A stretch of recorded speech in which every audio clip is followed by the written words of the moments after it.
In this episode, we talk about Texas Chainsaw Massacre 4, aka The Next Generation. Leatherface has gone meta. Is this a slasher movie or a movie with a message about slasher movies? John and I discuss. In TCM 4, there's no cannibalism. There's pizza. There's no slaughterhouse, but Grandpa's still there, and the Illuminati run the whole thing. And by the ending, Leatherface seems really, really lost. Can we find him? Will this franchise redeem itself? Come and find out.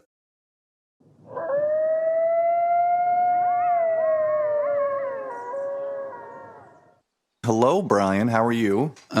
Just fine, John. How are you? Oh, I'm good. Normally we start in the morning, but today this is post hike. This is we just got done with our hike, and now unpacking our bags. Yeah, and as always, the search for campfire wood is a nightly occurrence, and I often think of Texas Chainsaw Massacre when I'm looking for campfire wood. How many are there of this franchise? Do you know? I think there's around 8. Are you considering these as logs on the fire?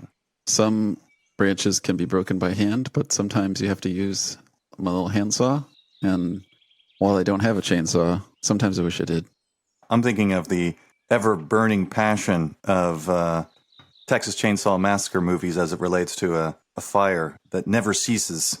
Yeah, I'm surprised Leatherface and the whole Sawyer clan didn't do more camping, considering their love for sawing. And their love for cooked meats. Yeah, and presumably there would be isolated potential victims out on a trail like this. There's lots of prompts for TCM. Right. This could be a TCM on the Appalachian Trail subplot. Yeah. Movie number 9. Yeah, they're migrating. It's like an Oregon Trail versus cannibalistic families. But yeah, we watched The Next Generation, a 1995 drip of this franchise. The 4th installment, I believe, starring 2 famous actors, Renée Zellweger of I'm not really sure what fame, and Matthew McConaughey of being Matthew McConaughey fame. I don't know what movies either of them outside of this have done, but I believe this was either their first roles or their first semi-blockbuster roles. I believe it was one of their first roles. For Renée, this was filmed in 95. Mm-hmm. I believe her breakout picture was Jerry Maguire in 96. Straight from Texas Chainsaw to Jerry Maguire. I read something that this movie was released in 95, but then re-released under the current title, which is TCM The Next Generation. Originally, the 95 version was the return of the Texas Chainsaw Massacre. I was reading some reviews, and one of them proposed the theory that, like you said, Zellweger had done something that made her famous in the interim in 96, and then I forget what, but McConaughey had done something bigger too. So it's kind of like somebody bought this movie and these actors became famous, and then they re-released it in 97, hoping for another, run at the box office. Really? I didn't know that. Yeah, I just read it in a review. I don't know if it's true, and I don't know what McConaughey did in 96. The first movie I remember him being in was Contact, 1997, which was, at least it was big in my mind. I don't know if it actually was successful in the box office, but another, 3 years after Texas Chainsaw Massacre, he finds success. And what else was going on in 95, 96? Let's see. 1995, we have Smashing Pumpkins releasing Melancholy and the Infinite Sadness. Those were the days. Oasis just released the single Wonderwall. That was a one-hit wonder. I don't think so. I think they made a couple of singles and a couple of albums, but okay, name another Oasis song. Exactly. I'm sure they're very good. Bill Clinton was in office there too. Oh, okay. Yeah, and firmly grounded in 1994, 1995 now. Well, I also read that in terms of the horror movie genre, the Scream film came out just either before or just after this. Do you know? I think it's after, but that was a movie that mocks. I don't think I've seen Scream. Put it in the queue. Maybe tonight. But it apparently mocks the horror movie genre, and there was this very complex defense of TCM4 claiming that it too was engaging in this meta mockery of the horror movie genre, which we can go into that later. But the reviewer who advanced this argument put it in the context that Scream had done the same thing, and that both movies were trying to say something along the lines of slasher movies in particular, which I think is a subgenre of horror movies, have fallen off and are no longer scary and are worthy of mock and so on. So I can give you the bare bones of that argument now or later. Scream came out in 96, so timeline's accurate. And guess who directed that? Wes Craven. Wes Craven, good old. I feel like we have all these friends that just come and visit us in these conversations. Wes Craven is there, and Daniel Cronenberg appears all the time, and Leatherface pops in quite often. It seems. Yeah, they're on the trail with us, so to speak. Yeah, there's no forget about him. I'd like to hear this argument. I didn't feel it fit within the mockery, but I'm open to opinion. I didn't find the argument personally convincing, but basically it says that the movie is intentionally making fun of itself. Leatherface is just ineffective. You know, he doesn't, I don't think he kills anyone throughout the whole movie. In the chase scenes, you know, he doesn't run very spiritedly, he doesn't catch anyone. And then another argument that was advanced in this review was that by dressing as a woman and wearing makeup, Leatherface doing that is meant to suggest that, you know, demasculation or emasculation or whatever the word is of his ability to be a slasher terror figure and so on. And that's an interesting argument. Yeah, there's an impotence to him. Yeah, it makes all these points about horror and comedy being two sides of the same coin. The emasculating of Leatherface by fully embracing him as a drag queen while painting his lips. This argument closes with the ending, which maybe we can talk about now or save for later, but the guy, the Illuminati guy, his name is Rothman.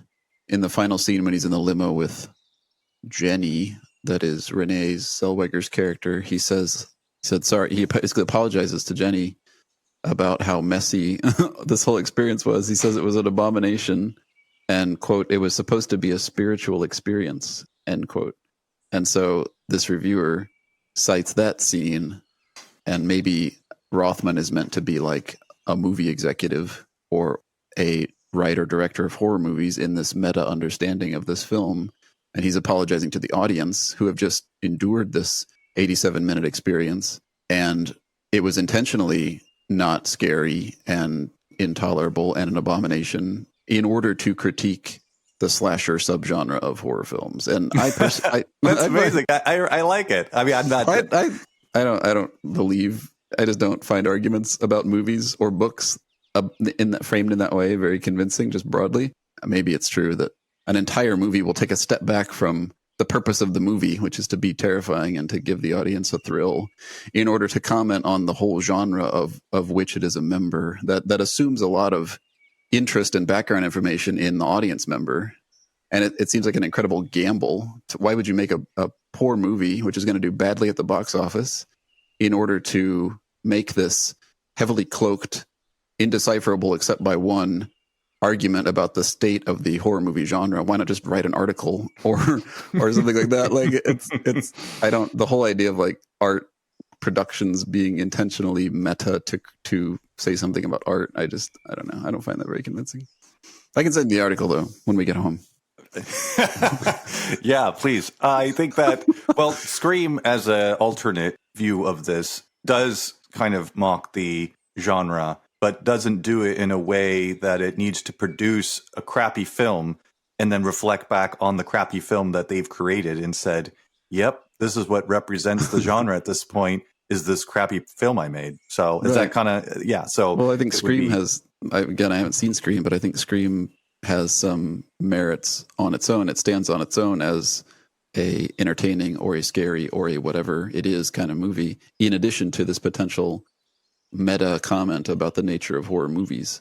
Whereas according to this guy, this movie intentionally sinks itself to comedic levels, intentionally bores the audience, intentionally presents Leatherface as ineffective and slow and inept with the chainsaw in order to make its meta point. And I just don't find that Well, possible. I don't know. I have a theory on the movie or its intention. I personally didn't find it boring. I actually, and this might be surprising both for you and maybe all the critics that say this is one of the worst movies within the franchise series, but I found this to be thoroughly entertaining. And What did you give me the highlights? What was entertaining? well, maybe we should do a little plot summary. I'm not a big fan of the plot summary. I've mentioned this before, but it helps, I think, to kind of ground each other and our massive viewership or listenership as well. So, where do we start? Man. Well, it starts with prom night. Yeah, it does. It starts with prom night. There are a few characters that are partying, and there's some sort of disagreements between couples, and then they take off in a vehicle, take a strange path. A car comes screaming out of what seems to be the woods, knocks into them, and that kind of interrupts their journey home. And from there, the adventure starts, where the Texas Chainsaw Massacre family, which is a completely different set of people who don't appear to be cannibals or hilljacks. Yeah, well, I guess they're kind of a little bit in the hills, but they seem more sophisticated, one could say. I didn't detect one bite of cannibalism. There was the scene where Vilmer, McConaughey's character, leans over Heather, the not Renée Zellweger young lady, and kisses her and comes up with blood on his mouth. So there's some kind of biting of her. But then, does she have an injury? Yeah, later on, her face is bleeding in the dinner scene. So that doesn't seem. There's no but at the dinner scene, there's no cannibalism, and there's also no mention of the word Sawyer, the name of the family in the previous 3 movies. That's true. Yeah, good point. Yeah, so this is another completely different family. I don't think it's completely different though, because Grandpa is there. Grandpa's there. There is an old man there. There's an old man there. So the members of the family still exist, but as a traditional family, a grandfather would be present in many families. Mm-hmm. So there's a mirroring of a atomic family, but nuclear family, I think the term is. Well, I have trouble with that word. So okay, atomic. Yeah, I like that. I think the mirror of the typical family is outweighed by the replication of the Sawyer family, and so then this high school group then interacts with the main lead. So Vilmer comes out. That's Matthew McConaughey's role. And they interact with him. Driving a tow truck is not as helpful as they would have liked. No. And so they escape him, run into what seems to be a trailer where there's a lady there doing business. Not sure what business she's doing. Kind of, it looked like a real estate agent. She was dressed in a business dress, business outfit. Mm-hmm. Yeah. But I couldn't tell what she did either. They believe she is their savior.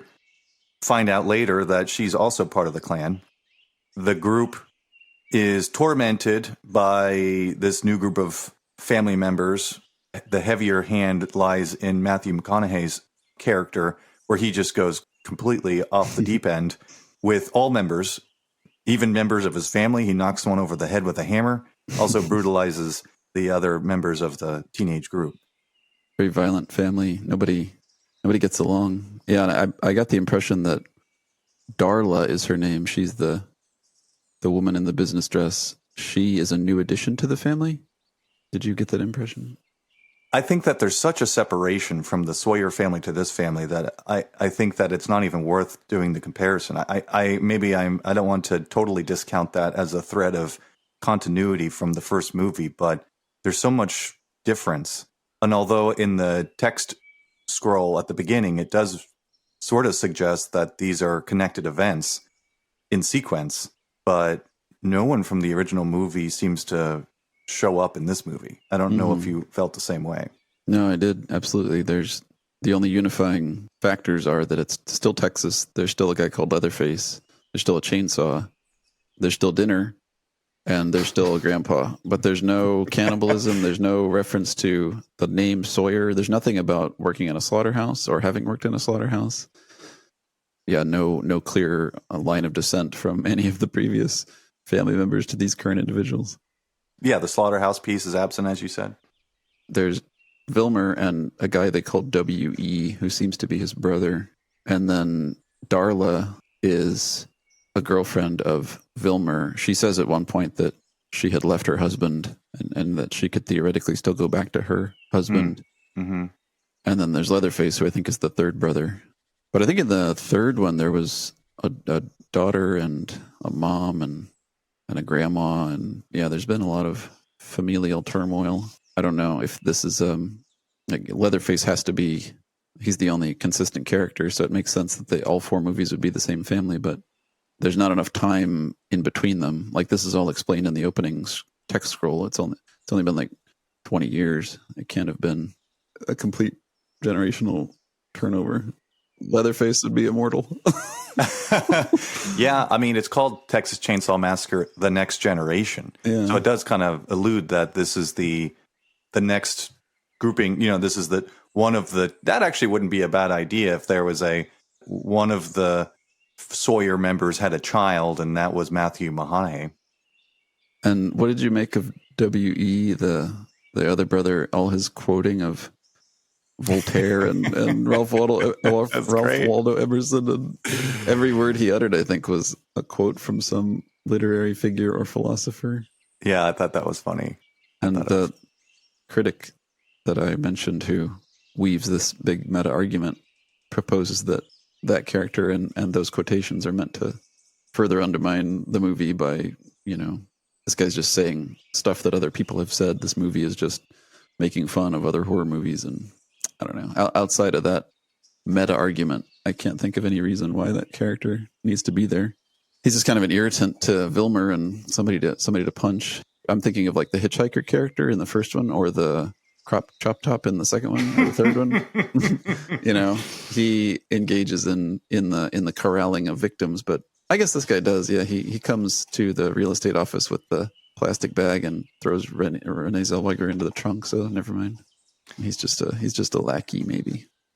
I appreciate that reviewer or article writer sees these as intentional, as W.E. is somehow, by reciting dead philosophers or old ideas and incorporating them as his own, that they're just repeating a tired subject matter.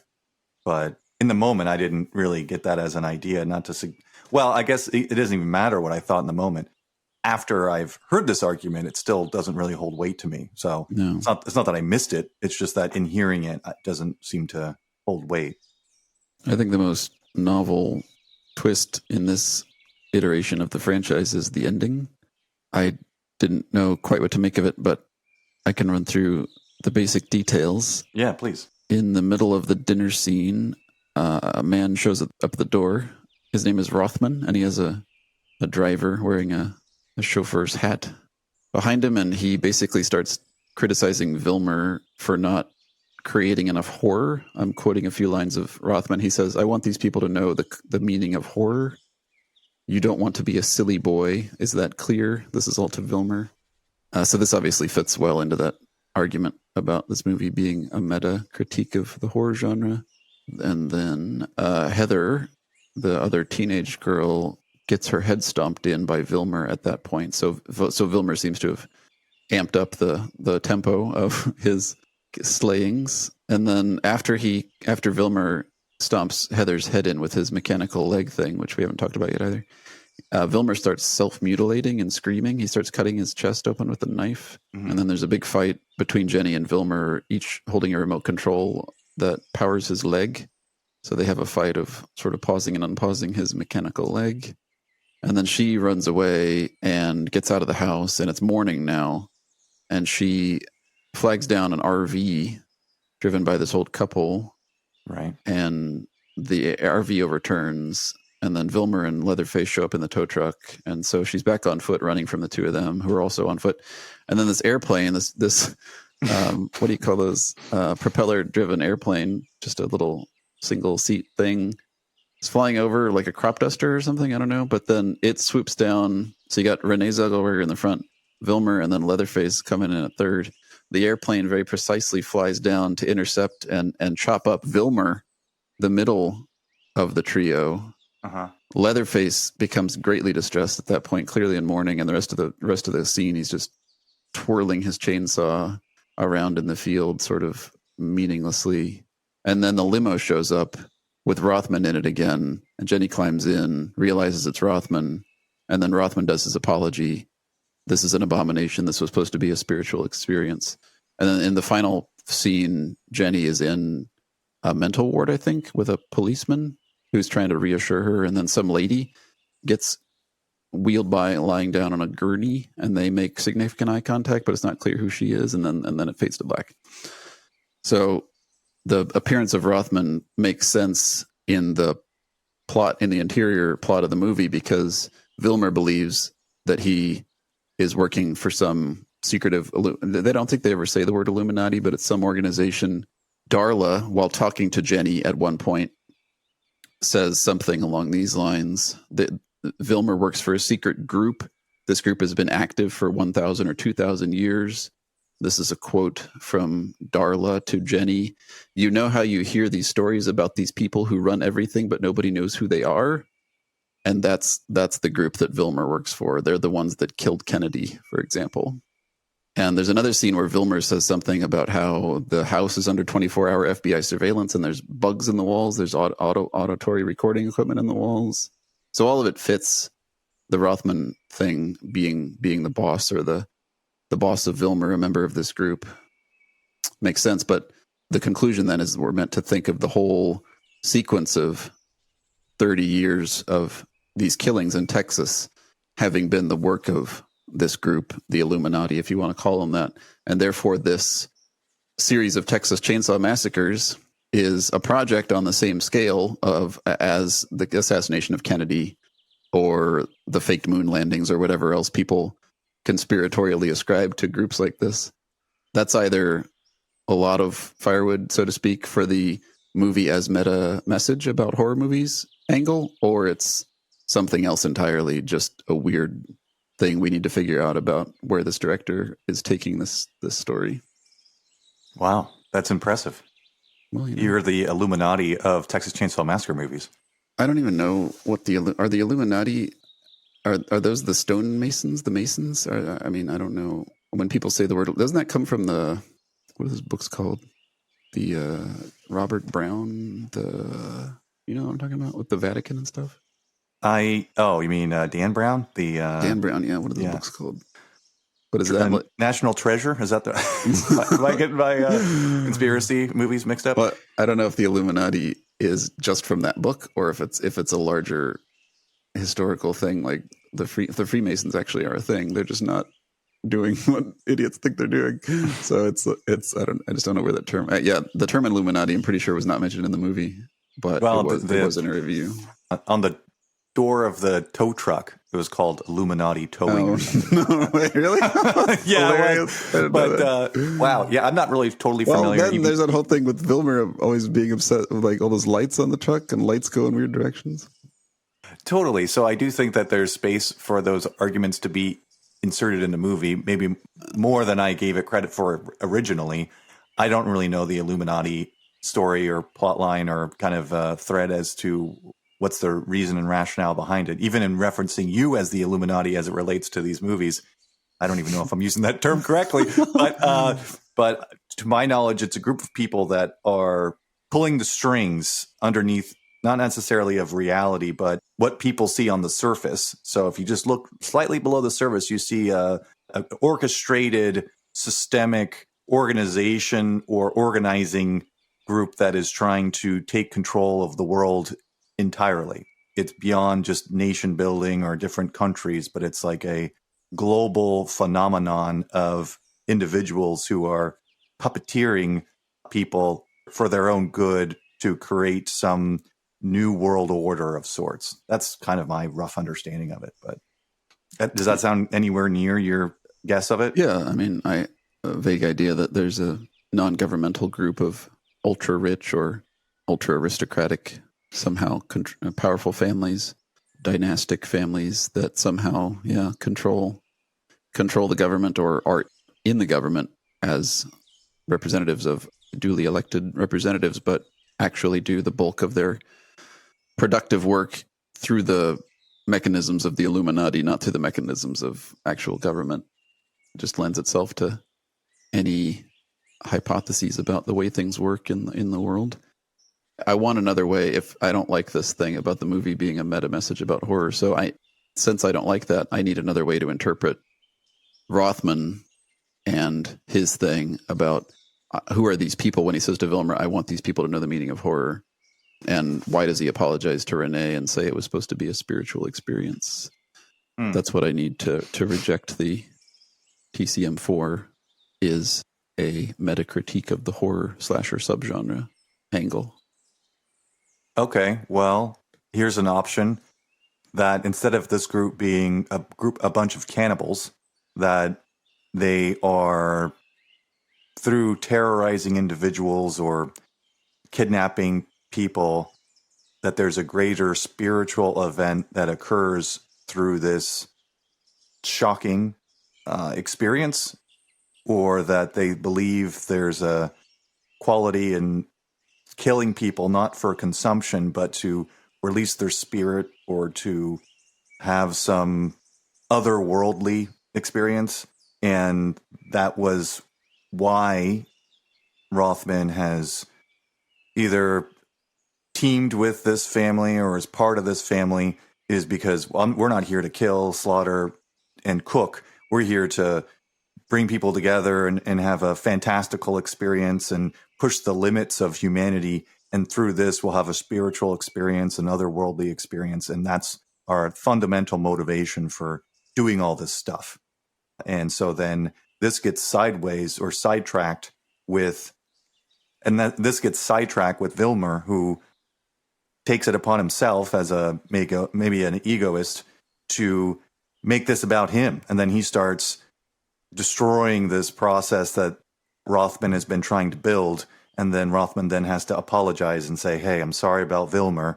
He is so self-involved that he's made this whole experience about him, but it's not. It's about a bigger spiritual motivation. And that's why we're skinning people and kidnapping them and, I don't know, terrorizing them. Is that?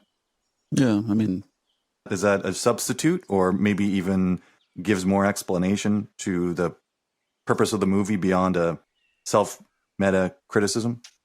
Not in a satisfying way. I mean, if the whole production, Jenny's evening, was meant to be ultimately for Jenny's benefit, it was gonna end in her death, but at least it was gonna be a spiritual, whatever that means, a spiritual death involving lots of scariness and whatnot. Then it was a service to Jenny. That's the way that Rothman phrased it, and he apologizes for failing to serve her in the way that was intended. The fact that she survives the whole thing is a failure of the process, according to Rothman. And that thing you said about Vilmer, I don't see him trying to take over and make it about him so much as he says a lot. There's a lot of dialogue that I don't have written down or anything, but a lot of lines of his are like, you think I'm just going to kill you? Or do you think you know what's coming? Or what do you think I'm going to do to you? And do you remember like all those scenes? So I think he's got this idea that something, maybe Rothman even needs to show up and get involved somehow, but there's going to be some experience that he's going to do to her, which is the checklist, the process that the Illuminati want for Jenny to experience before her death. Mm-hmm. He's sort of mocking her at the time for thinking that it's just going to be like a knife in just a slit throat or something. And so that dialogue sort of fits in with what you were saying about Vilmer. I think Rothman when he shows up, he's critiquing Vilmer for being silly. He says the word silly over and over again. So there's something about Vilmer's behavior that is not serious enough for Rothman's satisfaction. How does he even know what's going on? Rothman must have audio recording equipment on the walls because he just shows up randomly. It's sort of like, you know that phrase Deus ex machina, the god from the machine? It's a plot device used in plays and any kind of story where the writers and the actors can't make the story end without having a divinity show up and tell everybody how it is. And it has a bad reputation as a sort of a cop out of a story, but I just thought of that term. I don't know if that's at play here either, but yeah, like how does Rothman know that the evening is not going well in the first place. Right. Well, yeah, that would play into this. That would fit into the motivation of Darla, who's saying that Vilmer has things implanted in her mind, and despite what seems to be a chaotic experience, that he has control over everything. And like when Jenny pulled out the shotgun, that mindset came up where Darla was saying, "Oh, if he wants that shotgun to be shot, it will be shot. You don't have an ability to control the fate." And that could be an interwebbing to this as it builds up to Rothman showing up, where he's the big puppeteer who knows all these things and even knows more than Vilmer does. And the other Texas Chainsaw Massacre families are also under this umbrella that Rothman controls or has abilities to have future knowledge of or present knowledge of. It kind of actually reminds me of, remember Castle Freak 2020? Yes. At the end, where there's this creature that controls both present and past and is a predictive element, but also an influencing element. I don't know if I'm recreating that accurately, but that was kind of the feeling I got from the ending of Castle Freak 2020. In that movie, it was a demon, a god of the Lovecraftian cosmology, right? Yeah, but it kind of had the same, not necessarily motivations, but it sort of had the same abilities or the same influencing qualities, the same ability to puppeteer and know ahead of time. Yeah, I see what you're saying.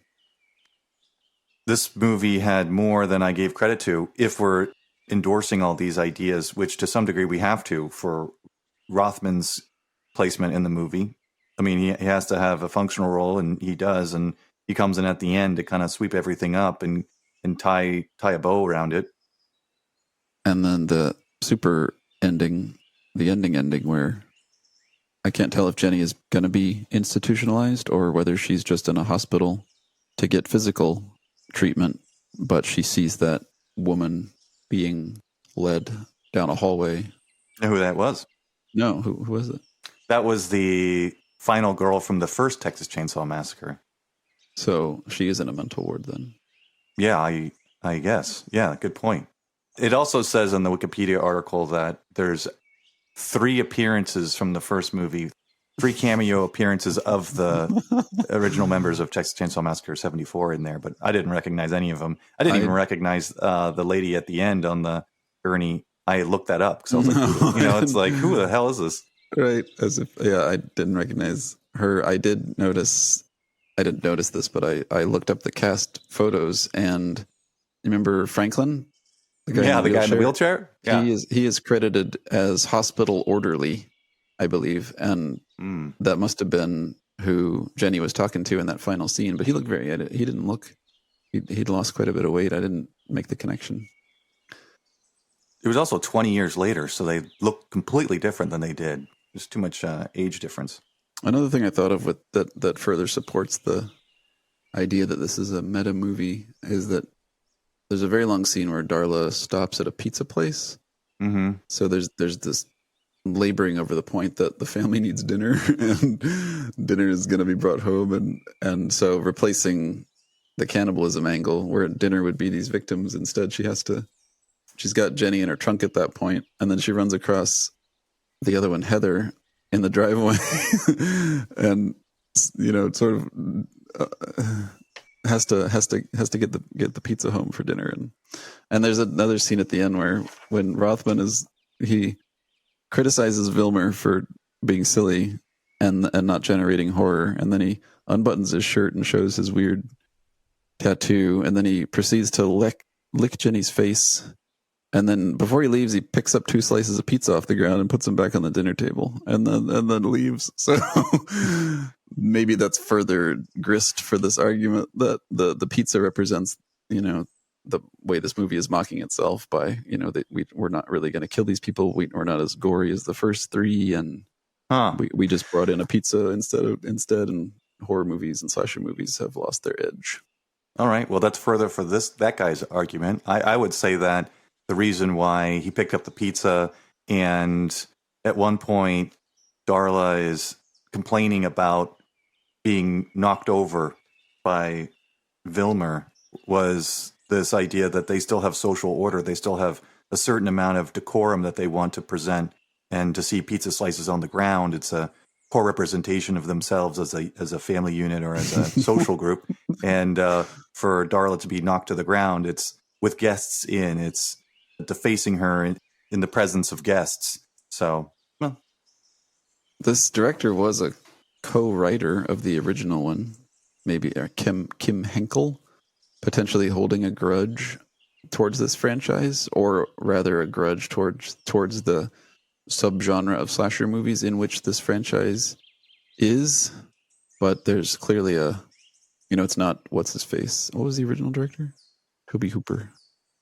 Yeah, actually feels like you're getting caught up in this possible conspiracy. At first, you were like, I can't imagine a movie that's only built on creating a cut on its own face.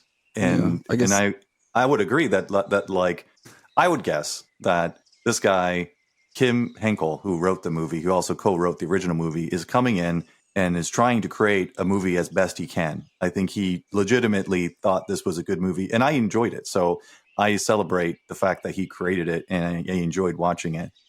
He did his best. He didn't have like some message of, I will take, let's just say hundreds of thousands of dollars. I can't imagine it hit the $1 million mark, but who knows? I'll take all this money and get these individuals to invest, and then secretly I'll make a movie that mocks the whole genre. And then at the end, I will then display out my thesis on why I did this, or the point of it. I think that the argument that this family is legitimately trying to create a spiritual experience as opposed to eating people, and the plot line was threaded through this Illuminati consideration that the world is being puppeteered by greater figures, and that's the motivation for the characters, although isn't, as you said, satisfying. I think it's more satisfying than to think that it's a self-criticism movie in its entirety. Yeah, I mean, this movie demands explanation in a way that the other three didn't. Just the strangeness of the ending and the Deus Ex Machina thing that I mentioned. It's just very odd.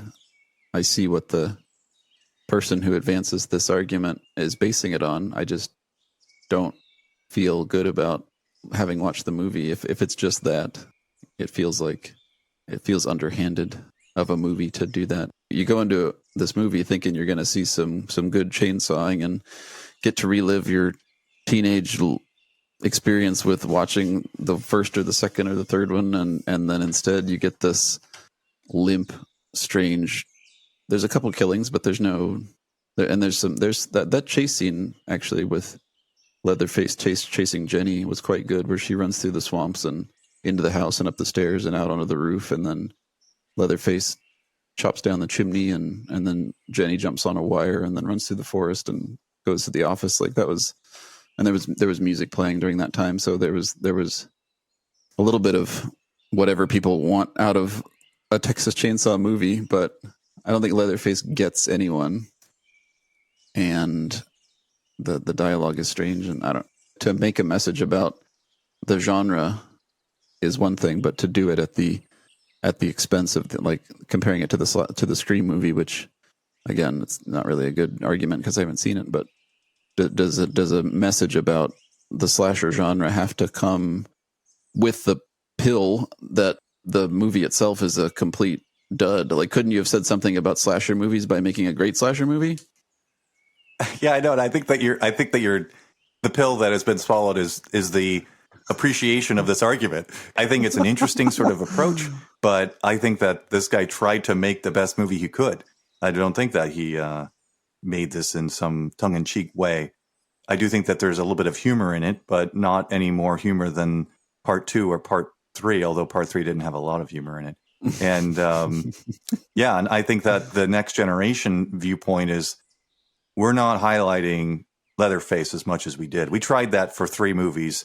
The first movie, it worked fine, but he was just a member of the rest of the family. We tried highlighting him in part 2, highlighting him in part 3, and we're like, this character just doesn't have the texture that's required to create a franchise. So the next generation is going to be Vilmer, who is this crazy, insane dude who can do whatever he wants and make a show of it. Although he does get killed at the end, so that would make it tough to make a, although he does get killed at the end, but I was kind of confused why he had this bionic leg. Maybe that gave it an excuse that if he gets knocked out by this plane, they can make another bionic version of him or something like that. I felt that was probably the weakest part and strangest part of the movie that probably could be removed. But I think the next generation is referencing that it's not Leatherface we're focusing on anymore. We're focusing on this new character who is the delivery man for the Illuminati. That's the new character. That's the new generation. So, well, if there's 8 of these or more, then we're roughly halfway through the franchise. So we'll see if that reboot or refocus continues. But I wrote down during the movie, this is a quote just from me, I hope this franchise is a late bloomer. Because I've said this on several of the other, probably on all 3. I mean, I didn't know anything about the TCM movies before we started watching them. And I was always afraid of horror movies when I was a kid.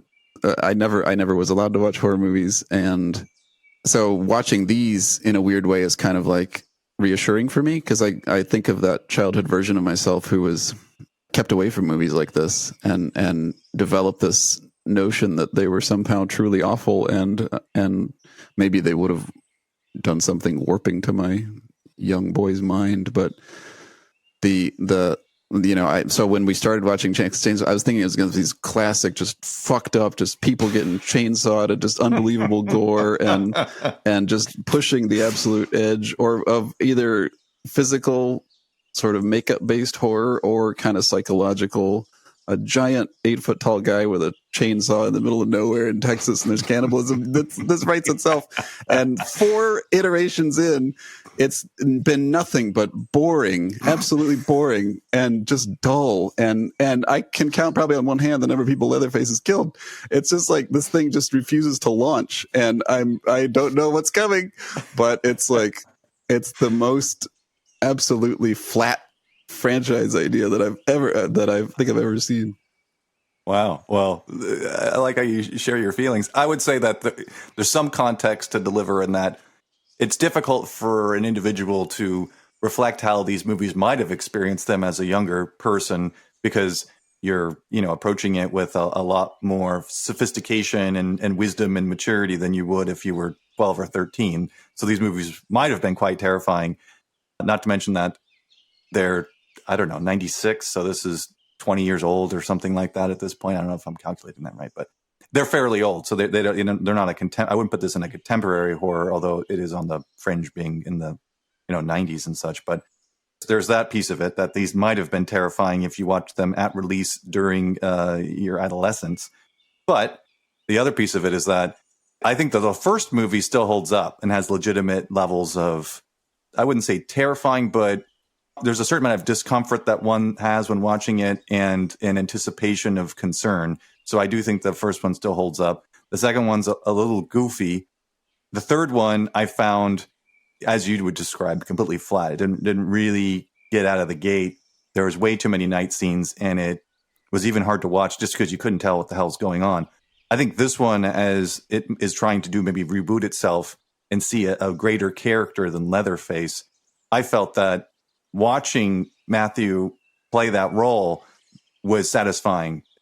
There is a complete rejection of social norms and a certain freedom that might come from that he displayed, that I think that one could step into and appreciate, just that amount of ability to not care about how one is seen or censor one's behavior and just do what they want to do despite any level of self-censorship or feeling the need to fit within a social dynamic. This guy basically just did whatever came to mind to whoever he wanted to do it to, spitting on people, shoving his fingers in people's mouths, knocking people over the head with hammers. Like it was just like whatever impulsive thing he felt like doing, he just did it. And I think that there's a certain freedom that allows. That I don't know if that was the intention of the director to try and elicit that performance from Matthew, but I think that to me held value in just being able to experience that. So